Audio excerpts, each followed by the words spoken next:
یہ ایک بہت بڑی غلطی ہے جس کی وجہ سے حمل کے دوران مختلف قسم کی پیچیدگیاں پیدا ہو سکتی ہیں۔ السلام علیکم، میرا نام ڈاکٹر صبا انصاری ہے۔ میں انٹیگریٹڈ میڈیکل کیئر ہاسپٹل میں گائنیکالوجسٹ کے طور پہ اپنی خدمات سر انجام دے رہی ہوں۔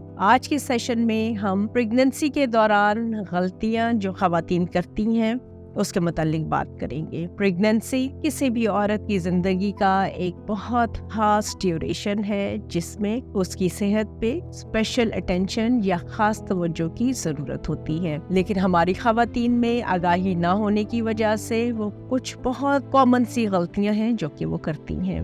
ان میں سے کچھ چیزیں ہم یہاں پہ ڈسکس کریں گے۔ خاص طور پہ ریگولر چیک اپ کا نہ کرنا، یہ ایک بہت بڑی غلطی ہے۔ پریگننسی کے 9 مہینے کے دوران آپ کو اپنی صحت کو ریگولر طور پہ چیک اپ کروانا چاہیے۔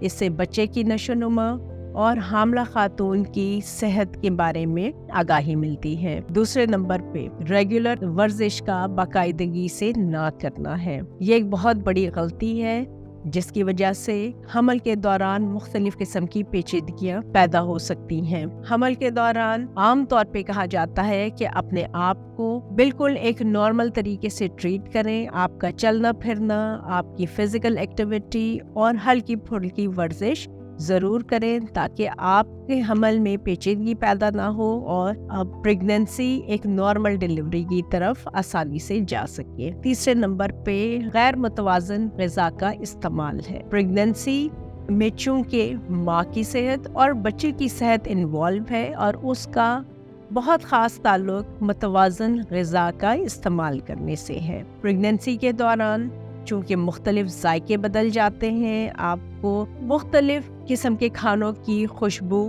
سے مسئلہ ہونا شروع ہو جاتا ہے۔ کوشش کریں کہ آپ کی غذا میں جو چیز آپ استعمال کر رہی ہیں وہ زیادہ سے زیادہ متوازن اور غذائیت سے بھرپور ہو۔ جنک شوگری غذا کا استعمال کرنا، بہت زیادہ تلی ہوئی چیزوں کا استعمال کرنا معدے میں تیزابیت اور جلن کا باعث بنتا ہے۔ بعض اوقات حاملہ خواتین کا وزن ضرورت سے زیادہ بڑھنے کی صورت میں حمل میں پیچیدگی، بلڈ پریشر کے زیادہ ہونے اور شوگر کے زیادہ ہونے کی صورت میں ظاہر ہو جاتی ہے۔ اس لیے پریگننسی میں یا حمل کے دوران اپنی غذا پہ خصوصی توجہ دیں۔ چوتھے نمبر پہ حمل کے دوران ضروری وائٹامنس کا استعمال نہ کرنا ہے۔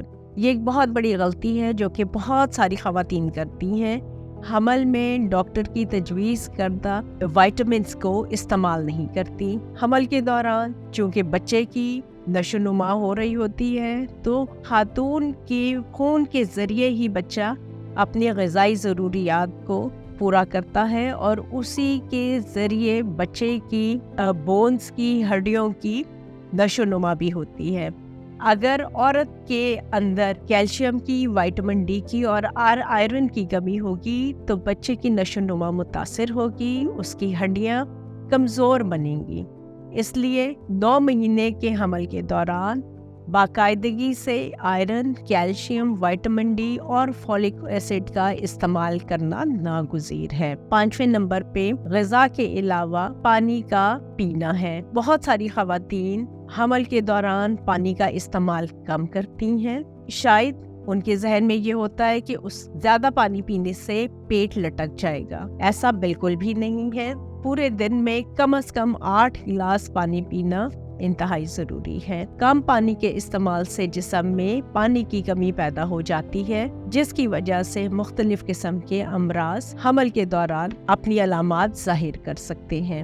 اس لیے پریگننسی کے دوران ہر روز 8 گلاس یا اس سے زیادہ پانی پینا بہت ضروری ہے۔ 6 نمبر پہ بھرپور نیند کا ہونا ہے۔ پریگننسی کے دوران مختلف قسم کی ٹینشن اور نیند کی کمی ایک بہت عام سا مسئلہ ہے۔